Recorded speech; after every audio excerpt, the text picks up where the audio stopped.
We've all heard the phrase, "Ooh, I knew him when."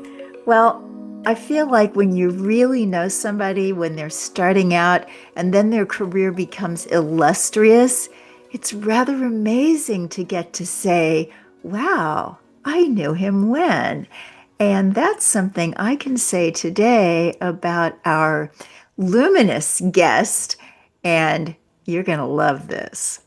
Hey, everybody.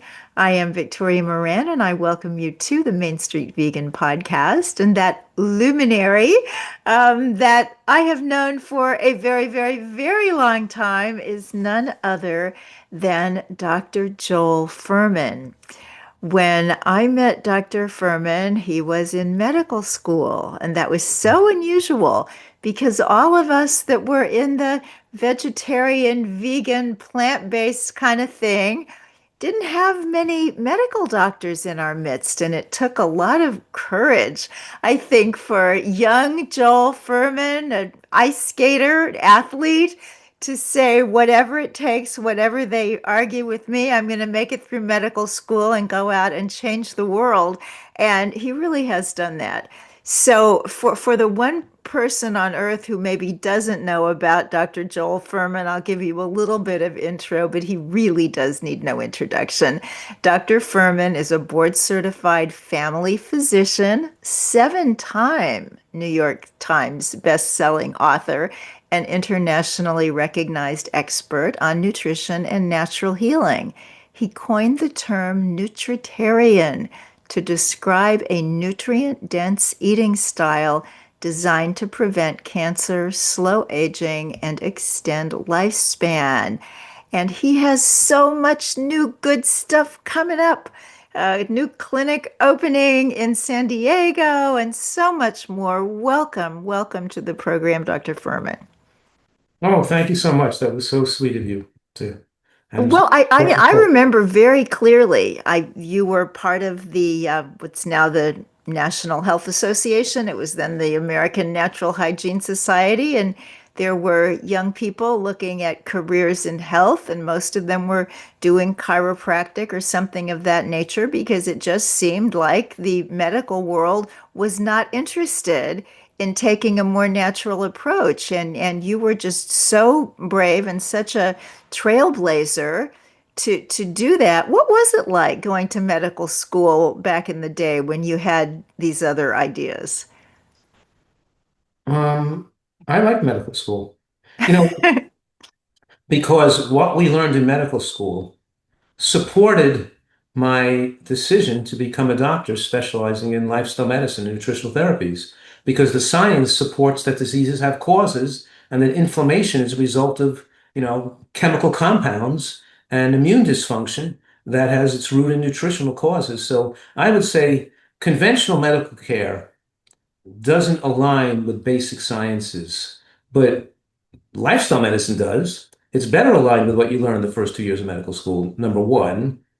And number two, it's just studying and learning for exams and having more time to like do extra things without stress. Because when I was a competitive figure skater, going to high school and college and training 6 hours a day and still having to take exams and travel around the world to compete, that was stressful. Even pre-med is stressful, having to get straight A's and take the MCAT is stressful. Once you're in medical school, you know, it was it was a lot of memorization, but it wasn't, but I was kind of like, oh, all I gotta do is just memorize and learn this stuff. It's like kind of I could go play tennis tonight, big deal. Ah, Yeah. well, we're glad you memorized and learned it so that you could go on and do all of the amazing things that you have done for the rest of us and your books and your speaking and everything. So when you talk about lifestyle medicine, I believe that that was a term that did not exist back in the 1980s. What does that mean in your own practice? Well, I was one of the founding members of the of the American College of Lifestyle Medicine. Hmm. So we did use that term back in the 1990s, let's say, when it was founded. Okay. But but obviously my practice attracted and did it and still attracts people from all over the world, I guess, who were more seriously ill than most family physicians. People come to me with very unique and serious problems, because I give them hope that they can make a recovery. I tell them that you don't have to have rheumatoid arthritis for the rest of your life. You can get well totally from multiple sclerosis. You don't have to suffer with reflux. You can get rid of chronic migraines. You can, in other words, you can reverse the diabetes and high blood pressure and become non-diabetic for the rest of your life. I attract people who have that expectation that I'm actually promoting, that if they're willing to make adequate changes in the causation, their body the miraculous self-healing tendency of the body can fix things. So I generally get a more seriously ill person, but then, I ask them, do you want to get totally well? Are you willing to make the changes necessary to get totally well? Is that why you're here? Or not. And some people say, I'll eat sawdust if you can get rid of my rheumatoid arthritis. Just tell me what to do and I'll do it. And I'll say, okay, well, I'll outline precisely what I want you to do and what supplements to take and what I want you to eat. And because then we could really test the science to see whether this really does work and the disease goes away or not. Nothing close to what I'm recommending, but exactly what I'm recommending. We can actually test it. It really works. And I'll also, tell people that, sometimes when a person has a serious medical condition, they do need to pull out all the stops to do almost everything necessary in the toolbox of lifestyle medicine to make a complete recovery. So a lot of people confuse lifestyle medicine with functional medicine. What's the difference? Well, lifestyle medicine request the person make changes in their life, both emotionally and their habits and maybe their sleep, but definitely their eating and their diet. So it requires personal responsibility, and you need a motivated person who's willing to take the initiative to make some changes to improve their health. They have to stop drinking. They have to start drinking. They have to start going to sleep at the same time. They have to do a little bit of exercise every day, and they have to eat mostly salad, a lot of raw green vegetables. They have to cut out oils and salt. So, in other words, we're trying to allow the body to make a complete recovery by supplying it with all the factors that could facilitate better function. Functional medicine, is more like it's more generally accepted because people don't want to change their lifestyle. They don't want to stop drinking their wine every night. They don't want to start exercising every day. They don't want to start eating salads and vegetable bean soup for lunch. They just want a supplement they could take to maybe feel a little better. And so the functional medicine doctor is going to do a huge amount of tests, and maybe in one out of 100 people, they'll find something wrong that they could treat with a supplement that may help that person somewhat. But with the vast majority of people, with 99 out of 100 people go to a functional medicine doctor because they're not primarily concerned with the person changing their habits of their life, which create the cause of the illness. Mostly what they do does not get people well. It's more like what people sometimes want to hear. They want to supplement their way to think that they're going to fix their problems with a pill. I have people all the time, even on my website, will say, I have this condition and my thyroid's off. My What supplement can I take to remedy that? And I'll say, you can't remedy that with a supplement. You've got to tell me what you're eating at each meal. What do you eat for breakfast? What do you eat for lunch? What's your body weight? How much exercise are you doing? What's your body fat percent? I've got to, so we got to fix everything if you wanted to get well. And they'll say, sorry, no, thank you. I'm looking for a different doctor. Right? So it's like people like functional medicine doctors because they're promising them, I say most of them are promising them um, something they can't deliver on. Hmm. And yet you're not opposed to supplements. You have your own wonderful supplement line that all sorts of independent people that write about supplements, yours are always right up there at the top for being the cleanest and the purest and all that. So what is the role of supplements when people are living well?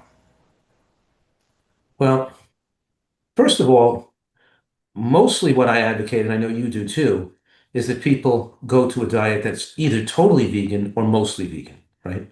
So we're Mhm. radically reducing or eliminating animal products. And when you do that, there are certain nutrients you're not achieving optimal levels for longevity, particularly B12, zinc, and DHA EPA. Those are the big three. And we know now that there's in 2025 and 2024, there's a host of new studies documenting shortened overall lifespan from lower omega-3 index, not just shrinkage of the brain. But we found in the Seventh-day Adventist Health Study 2 that among the vegan populations, they had 37% increased risk of Parkinson's disease compared to the non-vegans. So we know that a vegan Wow. diet could significantly increase your risk if you are significantly EPA and DHA deficient. And that level of EPA DHA can be measured in a blood test very simply. And that what I'm saying is that blood test corresponds to particular risks, particularly the inability to remove neurotoxins, that your body needs a certain percent of omega-3 fatty acids on the cell surfaces of your membranes, both inside the brain and external to the brain, to aid the body in its detoxification mechanisms. So we see, for example, the rotenone and paraquat, these poisons that cause Parkinson's, become more toxic and we see more malondialdehyde and less activity of glutathione peroxidase. In other words, with a low omega-3 index, you've inhibited the body's chance to remove and to keep itself clean. You're increasing risks. So yes, so I use the conservative use of supplements without giving them supplements that can be dangerous, like folic acid and vitamin A, and then we also do investigative testing because sometimes you have people that require certain individual supplemental recommendations that are not made for the masses, but just for them. Particularly, many women, not many, but certain women as they get older, especially, can become low in iron. I don't recommend people take iron, but for women whose ferritin is low, they need to take iron. So sometimes we investigate and we see that, some people just don't, seem to absorb vitamin E. I don't recommend people take vitamin E because there's four tocotrienols and four tocopherols, and it's not going to take just one type of vitamin E because it's better to get it from food. However, there's some individuals that just levels are so low and they don't absorb well, even on a really good diet, that giving them a mixed tocotrienol and a mixed tocopherol can add to their health. So there's number one, we're supplying people with substances that the vegan diet is not adequate in, particular not ideal levels in, particularly for most people. And then we have certain individual supplements that we might use just for a unique individual who we did blood testing on, and we found they need more of a few different things. So I know that there's a controversy among some of the plant-based practitioners these days about whether it's a good idea to take the fully formed EPA DHA or whether people should just get a lot of flax and chia and trust that they're converting enough on their own. What's their theory and what do you have to say about it? I think it's a false controversy because I don't think there's any controversy at all.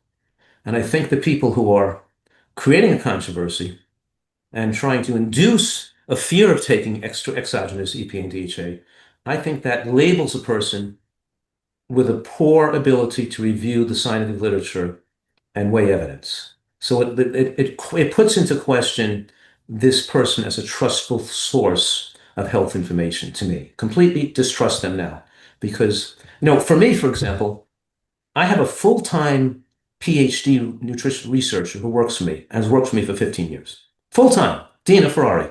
All she does is research all day long and pull all the studies. So let's say a person says, you shouldn't take DHA. It can actually increase risk of prostate cancer. And I've heard a couple of people say that, right? Okay. And they made me show a study that showed that there was some correlation between a person who took DHA and prostate cancer. So I'll say, okay, well, let's look at all the studies on that. Let's look at every study on that. And how many studies are there on that? 30, 40, 50 on that issue? And let's throw out the ones that are most poorly done and pick out the best 20 best ones and see what they point. Do they point to the fact that taking that increases risk of prostate cancer? And the answer is no. It shows it protects against prostate cancer. It doesn't so in other words, a comprehensive investigation. Is this person out to prove a point? Are they or some philosophical, religious viewpoint on veganism? They're trying to protect their egos, their viewpoints, and they're just going to make a claim based on a rat study or based on one outlier, or they're going to really investigate all the data on a particular issue and see where the evidence points. And so the naysayers are people that are using poor science or that are just you can't trust what they say. You just can't trust them. all the people that are that have a wide ability to seriously investigate an issue don't say that, right? Only a very small number of people with maybe loud voices, because there are a few rat studies that show that when you take DHA, it's hard for the to enter the brain within a certain period of time. And with humans too, it is not that easy to get into the brain. It takes decades of having adequate DHA to get adequate brain levels. But that's what it shows, that just like it's decades of using excess salt that weakens the endothelial lining of your blood vessels and causes a hemorrhagic stroke. You got to stay on a low salt diet for decades to get the full protection. The same thing with DHA. They don't know how to interpret the studies, and they don't have an investigative team, and they're not good scientists, and their opinions are not that valid because they really are just giving an opinion. For me, I'm saying it's not my opinion. I don't have any particular opinion. I want to see what the evidence shows. But me in particular, because as we know now, people have said, oh, if that was so bad, why wouldn't vegans have higher risk of dementia and vegans have higher risk of Parkinson's than non-vegans? And my answer to that would be, even if it was vegans had a little less or the same, it's still we still have to look at the cause of because we shouldn't have any dementia in vegans. They're not eating junk food, especially they're not eating doing all the bad fats and the poor circulation of the brain. Why should they have any dementia? But the facts are that's not what happens. The 7-day Advanced Health Study 2, which is one of the most, you could say, significant, trustworthy study with the highest amount of credence studying a non-vegan and vegan population, showed that vegans had 12% increased risk of dementia compared to non-vegans, 37% increased risk of Parkinson's compared to non-vegans, and 17% increased risk of stroke compared to non-vegans. So we have, and we know the reasons for that, and we don't just bury the stuff under the table. So we're saying here that it shouldn't be controversial. It should be that it just shows the potential, the amount of people whose opinions you can't trust in this community. So, for vegans who intend to stay vegans, but hearing what you have just told us, it's EPA, DHA, B12. Anything else we should be particularly looking out for? Zinc. Zinc.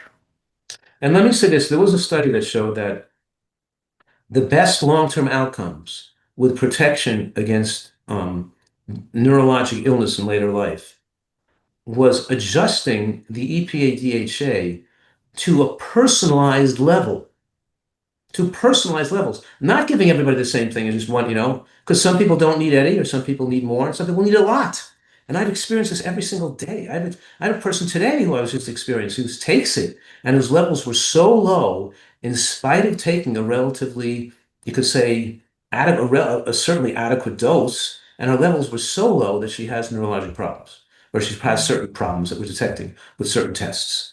And so, and the studies published recently, I'm saying there's so many new studies published in 2024 and 2025 that have supported what I've been saying for the last 20 years. But I'm also saying that as the doctor who's been seeing the most vegan patients over the last 20, 30 years, in other words, as a medical doctor, as you mentioned, when people get into trouble, who've been plant-based or vegans even from Europe or England or all the United States, they've come to me for the last 30 years.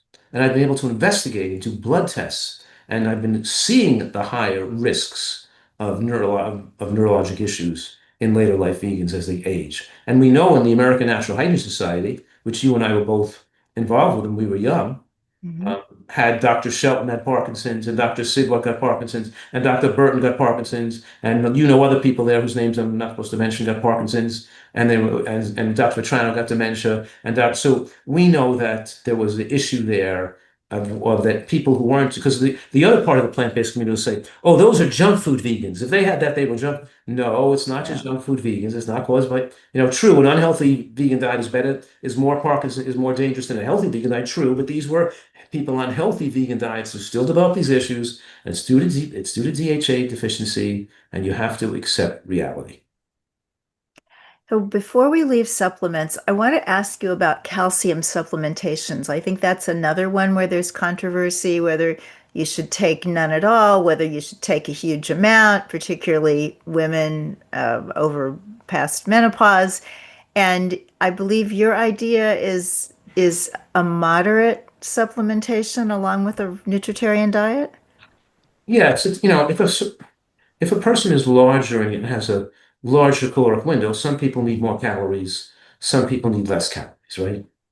So if you're a naturally larger person and you're able to eat enough to get enough calcium from eating the food you're eating, great. I mean, we know we're getting about, I could say the 1,500 calorie diet on a nutritarian diet, getting about 25 grams of protein per 500 calories. Whereas in a more of a starch-based nutritarian, starch-based plant-based diet, they may be getting 15 grams of protein per 500 calories. Those diets gave about 600 milligrams of calcium per 1,500 calories, or 200 per 500 calories. In a nutritarian diet, you're getting about 400 milligrams of calcium per 500 calories, or about 1,200 milligrams of calcium a day. So we are getting, because the diet is focused on eating regularly with two of the meals a day, lunch and dinner, usually eating green vegetables, beans, and nuts and seeds by combining those foods. So yes, it depends on the diet you're on. If you're on most vegan and plant-based diets do not have the calcium content of a nutritarian diet. And we don't want to give, like you mentioned, high dose calcium because it puts too much calcium in the blood at one time. And the spike of calcium in the blood could have negative effects on, calcium deposits where it shouldn't be having calcium. But adding a little extra calcium, like food-based calcium, a small amount, 100, 200, 150, 200 extra per meal, we just brought this person up whose diet has 600 to bring them up to 1,000 or 1,200, where you would be if you ate a diet that was perfect with all the green vegetables and everything I wanted people to eat. So, and then there's some women who are frail and have a lower appetite. They don't really can't even eat 1,500 calories a day. They may be, they have to eat 11 to 1,300 calories a day. Their low caloric window is putting them at a lower calcium intake. So for day two, they should be having a little extra food-based calcium. So it's not one size fits all, but generally speaking, you can get enough calcium on a plant-based diet if it's excellently designed, right? But most people, and you're using oil on your food, you're putting a little white flour in there, you're putting a little sweetener. As they start to not eat so perfectly, it can become more necessary for them to use a small amount of calcium with each meal to bring the meal up to the point where, because we know that the little bit of extra calcium per meal is not going to spike calcium in the blood, a high rush of calcium in the blood and cause a side effect. But we know both protein adequacy in later life and calcium adequacy, as vitamin D as well, are important for bone mass in later life. So let's talk a little bit about the nutritarian way of looking at food and life for people. We have in so many ways, I think all of the plant-based doctors are in agreement, maybe 80, 90%. But some of the, 10 to 20 stuff is really fascinating. And your nutritarian approach looks at this nutrient density concept that it just it seems to be the game changer between people who feel really, really well in a plant-based way of life and those who don't. Well, I think it's what's so simple here is that green vegetables, and people could memorize this line. Green vegetables have the most consistent and powerful association with the reduction of cancers of all kinds. And number two, the consumption of green vegetables are the food that has the best correlation with being a healthy centenarian, a longer lifespan. So we know that green vegetables are particularly important. We're a green vegetable dependent animal. And just being on a plant-based diet or a whole food plant-based diet where you're not really eating salads and green vegetables and mushrooms and onions and berries and seeds, may be missing some of the potential benefits. So the starch-based vegan diet, eating mostly brown rice or potato, is not going to have the lifespan potential of somebody eating salad with onions and and mushrooms and sprouts and a nut and seed-based dressing, facilitated absorption of these anti-cancer nutrients. It leads to more nutrient density in the tissue and lower level of toxic waste in the tissue. So I'm saying the parameters of longevity have to do with what's the concentration of phytonutrients and diversity of phytonutrients in your cell. If you don't put it in your diet, how's it going to get into the cell? In your cell, you're not going to get the concentration of phytonutrients and diversity of phytonutrients if you just look on potatoes and rice, or corn. You got to have to eat your vegetables. And the second principle is the second parameter of longevity is how much toxins are in your cells, both endogenously and exogenously. It means cell-produced toxins and external toxins in the external environment. And you can't get rid of either internally produced toxins or externally exposed toxins unless you have a high level of nutrients in the cell, you know? And the third thing is body fat. Body fat is a major risk factor for a shortened lifespan. People need to have a low body fat percent comparatively to other people, right? You can't be a healthy woman with a body fat percent above 25%. No such thing. You can't be healthy. You can't be a healthy, I'm saying there's no such thing as a healthy overweight person. I know people want to make you believe that, but fat cells make you insulin resistant, and fat cells spew out pro-inflammatory compounds, and they make a person have a higher levels of estrogen, promoting breast and prostate cancer. And you can't combine being overweight with being healthy. You have to be thinner. So what I'm saying right now is that when you eat the combination of greens with beans, with nuts and seeds, it leads to, we just said high levels of protein and high levels of calcium. But it also leads to natural GLP-1 inhibition, slows gastric emptying, slows insulin resistance, right? Gives the negative feedback loop to the brain, gives you complete protein, gives you low glycemic load, promotes growth of bacteria that absorb glucose. It has a whole host of different mechanisms that mimic the secretion of GLP-1 better than taking the drug to lose weight. So we have these people that are eating healthfully and they start to be instinctually in touch with the right caloric load they should be eating. You try to do that by eating unhealthy foods and by taking a drug like a GLP-1 inhibitor, and you maybe help a little bit, but it's not the same thing. That's exogenous or synthetic GLP-1. Synthetic. We're talking about endogenous, real hormone GLP-1 that your body secretes itself, which is 4 to 5 times more effective than a person taking a drug. So you have long-term suppression of appetite, long-term satisfaction with the correct caloric window, and better adherence to a diet that can now support your longevity.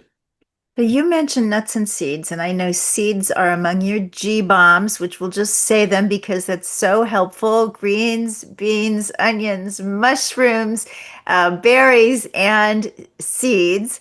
Right. But would you advise nuts and seeds for somebody dealing with heart disease or no? Of course, because not giving person nuts and seeds with heart disease increases their risk of sudden cardiac death. So you're Wow. gambling with their life.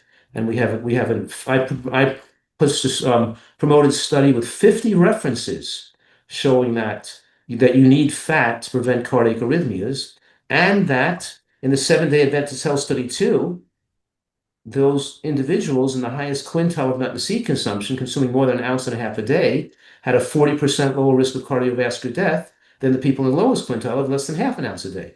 So where is Mm. this idea coming from? Frankly, from a couple of research studies from certain individuals, people grasping onto the bandwagon and say, because this person studied it and showed people with heart disease got better by taking all the nuts and seeds out of their diet, that means people should eat nuts and seeds. That's one study, right? You don't make a judgment based on one study. And just because people were able to get better doing something, doing 90% of the good stuff and 10% wrong doesn't mean you count the 10% of the wrong stuff as something that's helping. Because then you have a lot of needless deaths. Most people on a vegan diet have lived longer, have lower rates of cancer and heart disease. You don't throw away a vegan diet because it causes Parkinson's if you don't supplement. You don't go, oh, I'm going to eat meat. Well, that'll increase the risk of cancer and heart attack. Just like you don't take all the nuts and seeds out of the diet just because there's a lot of benefits from cutting out animal fats and oils. The point I'm making right now is that the exclusion of nuts and seeds increases risk of all causes of death, both cancer death and heart attack death. And that also is true for people with advanced heart disease. You get more reversal and more consistent long-term benefits with less chance of causing an irregular heartbeat or atrial fibrillation by the inclusion of nuts and seeds and paying attention to omega-3 balance. Because we need the short chain, we need the short chain fats from nuts and seeds, particularly ALA, the omega-3 we get from walnuts and flax seeds and chia seeds. And then studies have shown that ALA content of your diet protects the heart, the heart cells from going into an irregular heartbeat such as atrial fibrillation or an irregular heartbeat that can cause death. So we're saying here the exposure to the ALA from walnuts, flax seeds, chia seeds, and hemp seeds are cardioprotective, and you also absorb 30 to 50 times more of the anti-inflammatory phytonutrients from the food, from the salad, compared to eating the same meal without the fat. So that's And also something, it really shouldn't be controversial because the evidence we have is overwhelming at this point.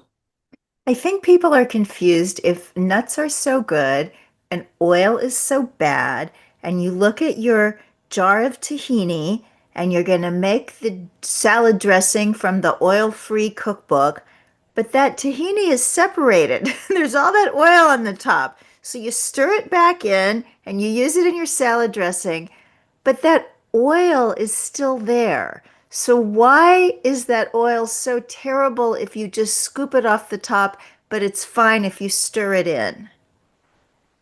Number one, tahini is made from sesame seeds that have been hulled. So all the protective fiber, it's like comparing white bread to whole grain bread. Unless you make your own tahini by blending up the nuts, you're really not getting a whole food, number one. Okay. And then you're right. When you get a whole food and you're blending another seed fresh, the oil doesn't separate out. It's bound to the fiber. Separating out took a year is how to sit there on the shelf of a supermarket or a store to separate that oil out for it to, But in any case, when we digest either a freshly crushed or blended nut or a whole nut that we chewed, it takes about 3 hours for the oils or the fats to be absorbed into the bloodstream. It doesn't just separate out that quickly. If you just had 100 calories from nuts and seeds or 200 calories from nuts and seeds, and you just digested it over 2 hours, or 3 hours, that's only 2 calories a minute coming in, right? When you take the oil that's already been separated, or the oil from a jar, or oil that's separated out already, it's been separated, so that'll absorb in the bloodstream in 3 to 5 minutes, not in 2 or 3 hours. So now you put 40 to 50 calories a minute of fat into your bloodstream.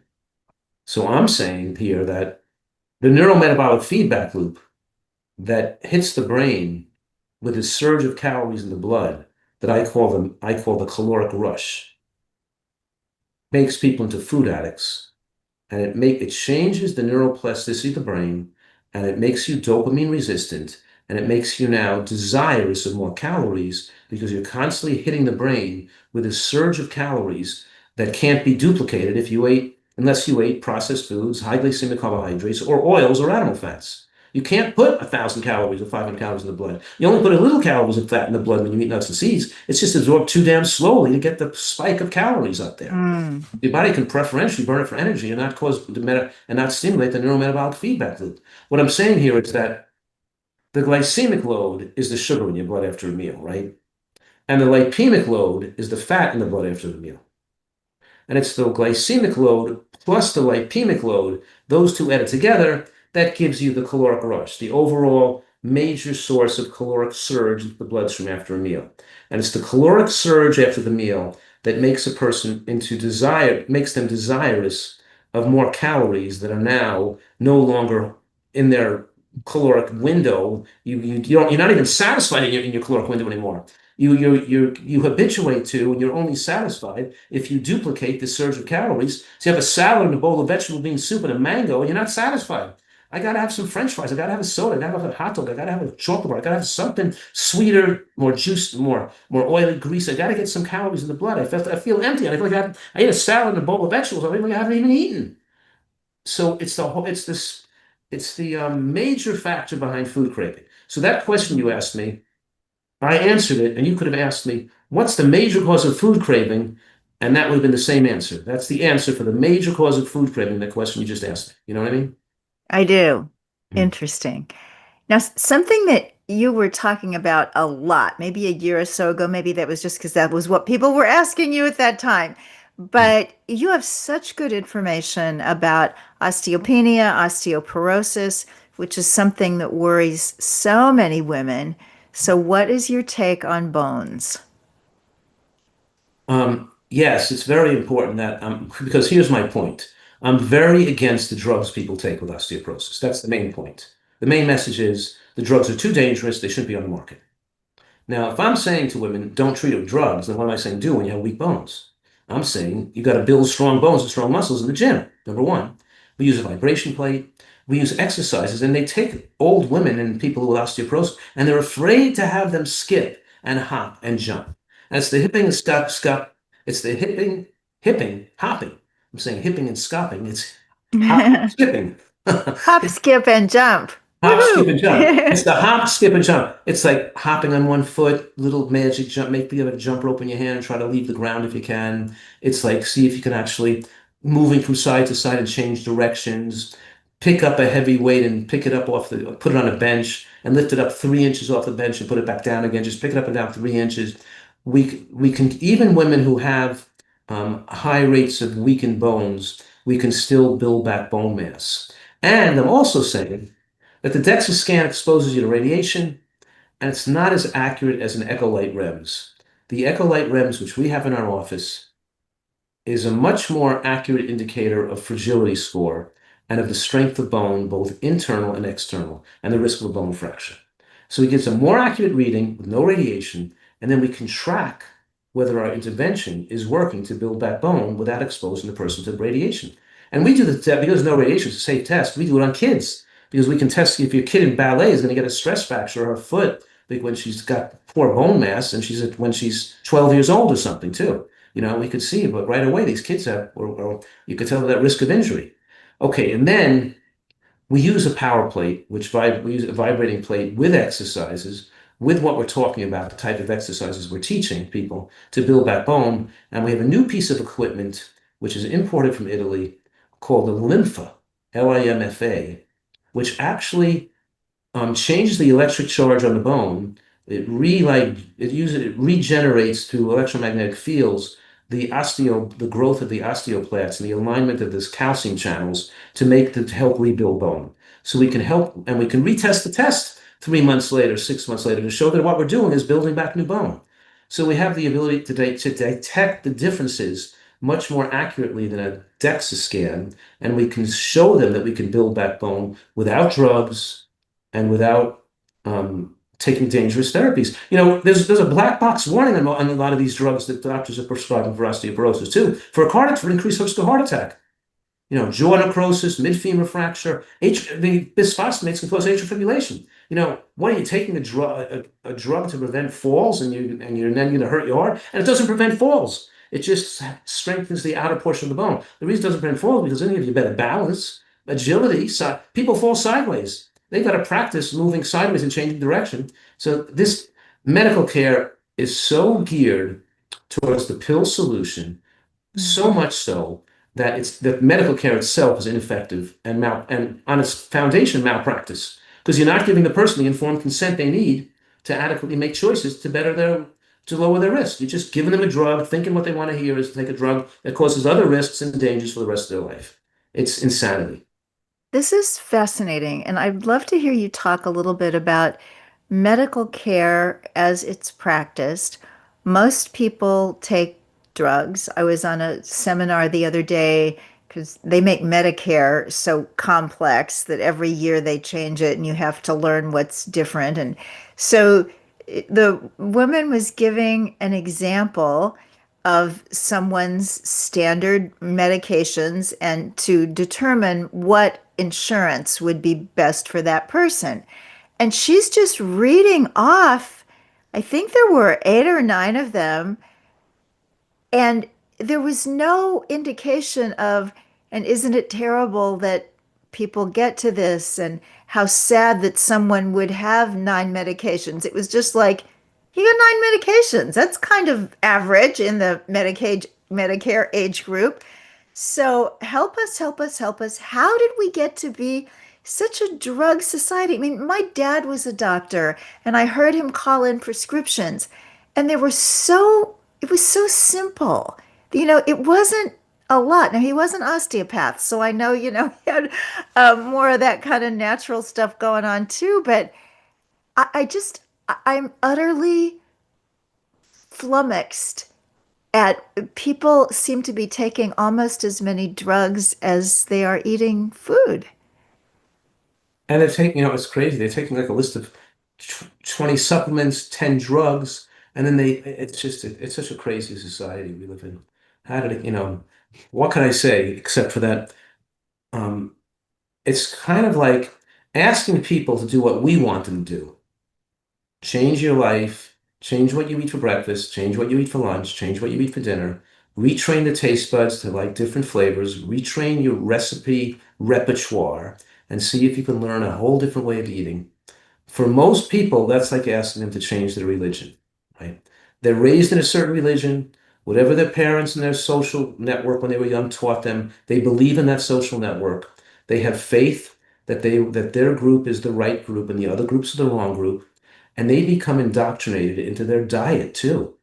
And they think the diet they're raised on, the diet their parents say, the diet they're eating is right for their type of people. And it's very hard for people to reevaluate their worldview, but there are a lot of individuals, as you know, who can take the initiative. Some of them suffered hard and suffered because of you know, because of their more conventional views. But many people are able to weigh evidence and think logically and listen to what we have to say because it's number one, supported by the overwhelming amount of evidence. This is truly evidence-based medicine. And conventional medicine is not evidence-based. Sure, it's evidence-based comparing drugs to other drugs, but it's not evidence-based comparing drugs to lifestyle medicine because we know whenever you compare drugs to lifestyle medicine, the drugs don't do as well as long-term outcomes, make people making healthier choices. Mm, We good know for that us. we know that the power that you don't have the tools to get a person and keep them well unless you're going to have them live a healthy lifestyle. But that's not what people want. People just want a pill. And in medical school, when I would talk about this, my professors, the doctors, and their answer would always be the same. They always say, "We know you're right, but people don't want it. You're not going to make a good living that way. And people just want a pill, and you're going to waste your time because most people aren't going to listen to you." This is what they said to me. And I said, that is irrelevant, the number of people that would listen to me or not. That's completely irrelevant because you don't sell out the people who would listen because you think most people won't listen. Because Yes. you have to give people the right information and make it their choice to listen or not your choice to assume they're not going to listen. So I would tear these people apart, and say that, you can't paternalistically decide who's that because people don't want to live healthfully, we don't even tell them about it. Every doctor says the same thing. They say, "I know you're right, but I can never get my patients to do that." That is always their answer. You know what I mean?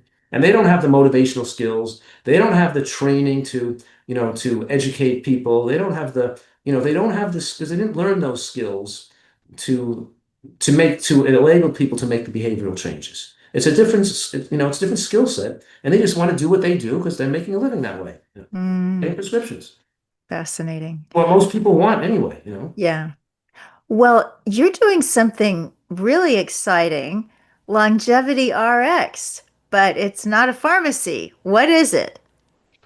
It's a new office. My daughter, Kara, has graduated last year from naturopathic school, and we figured, why not open a practice for the two of us together?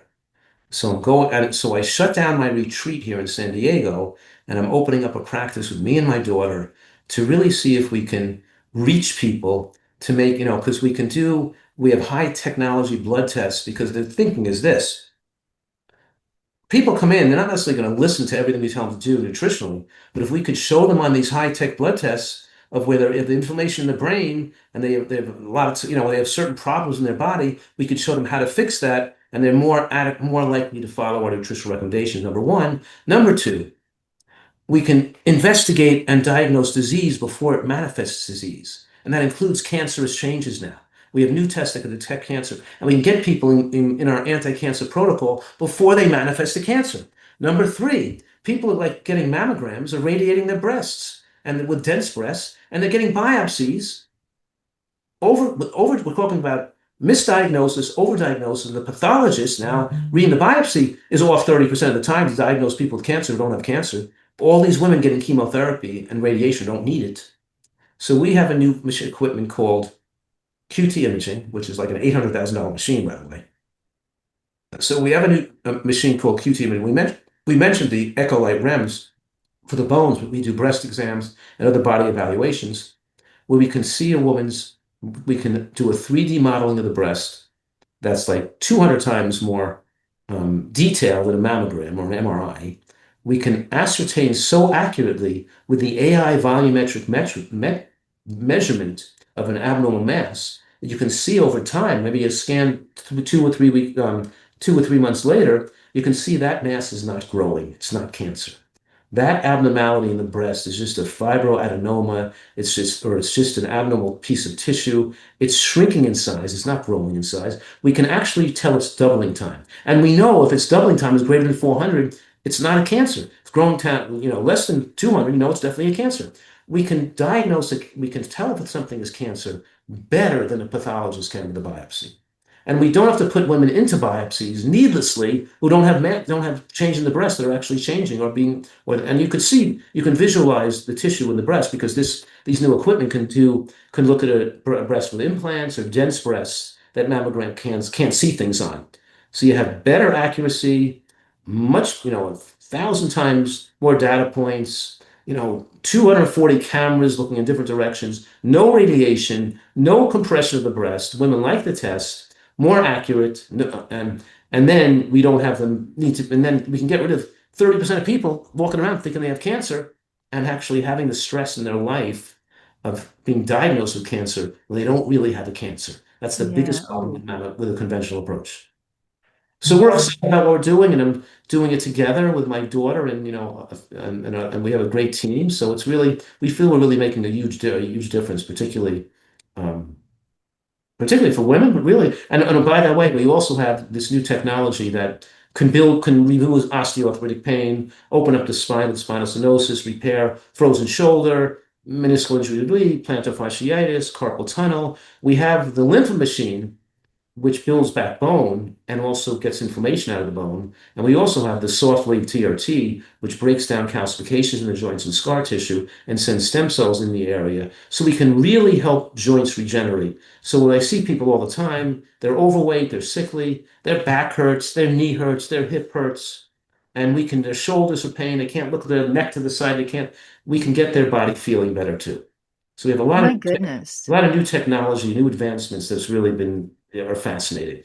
Oh, that's exciting. So when does Longevity RX become something people in the area could get to? And we have people coming here from all over the states. They're booking already. We're open December Oh, 1st. okay. And Okay, wonderful. people have been calling online and booking their appointments and tests already. Fantastic. Mm. So I want to ask you something. It might be a little bit controversial, but it's really gotten so much into how people see food and nutrition these days.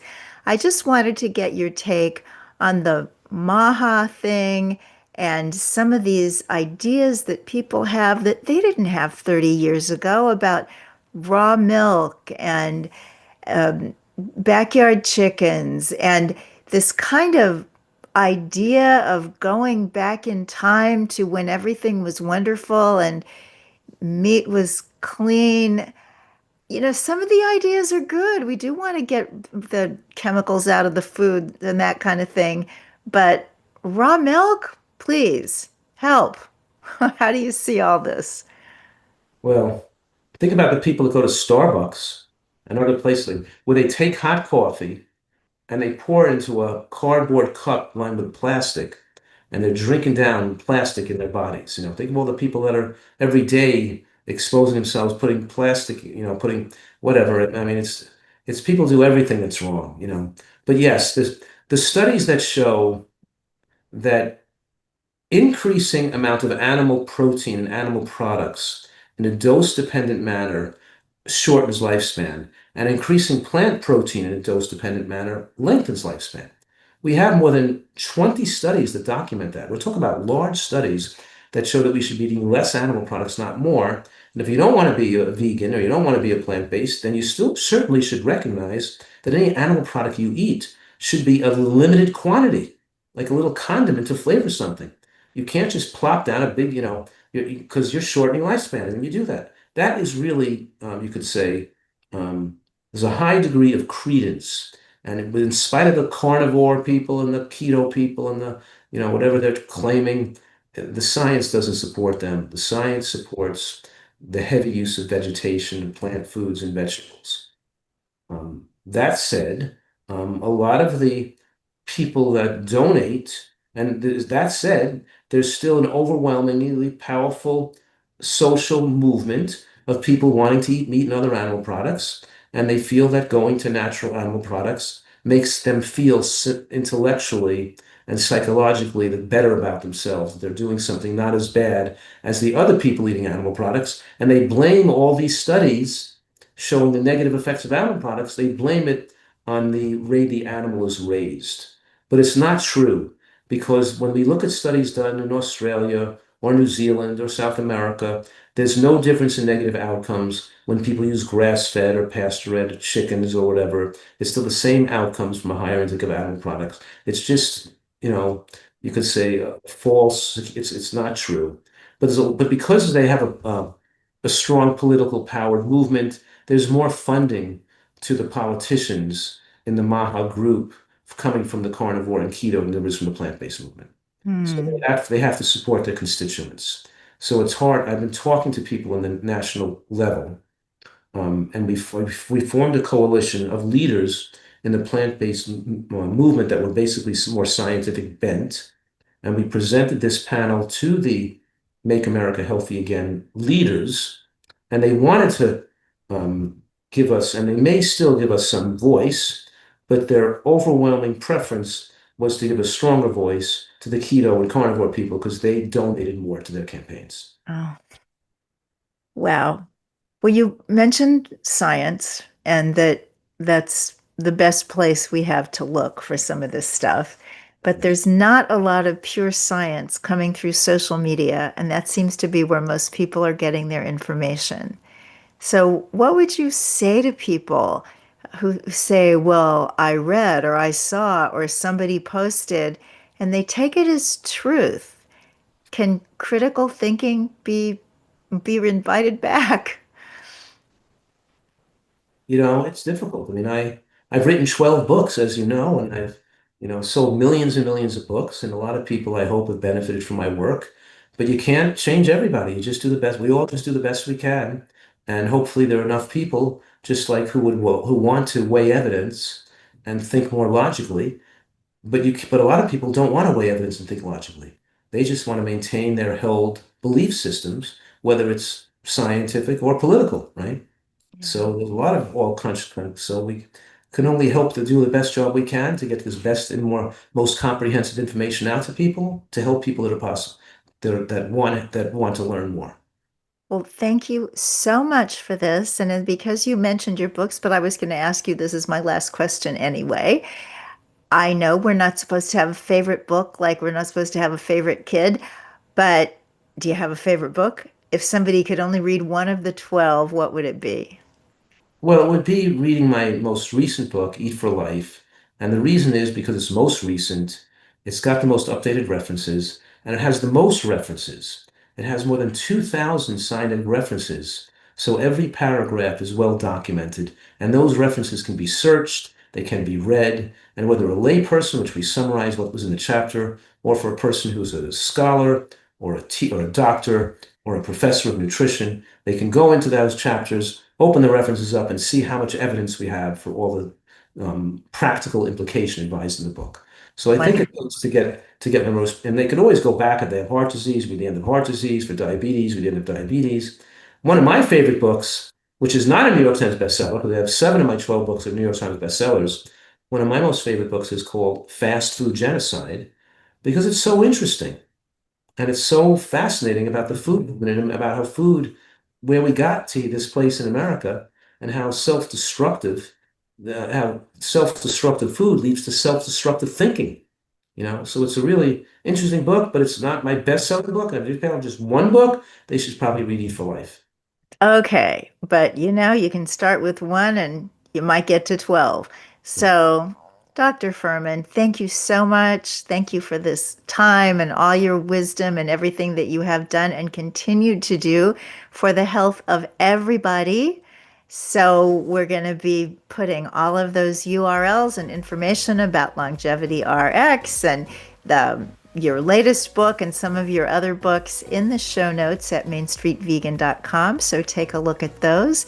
And in the meantime, let's just go out and make Main Street vegan.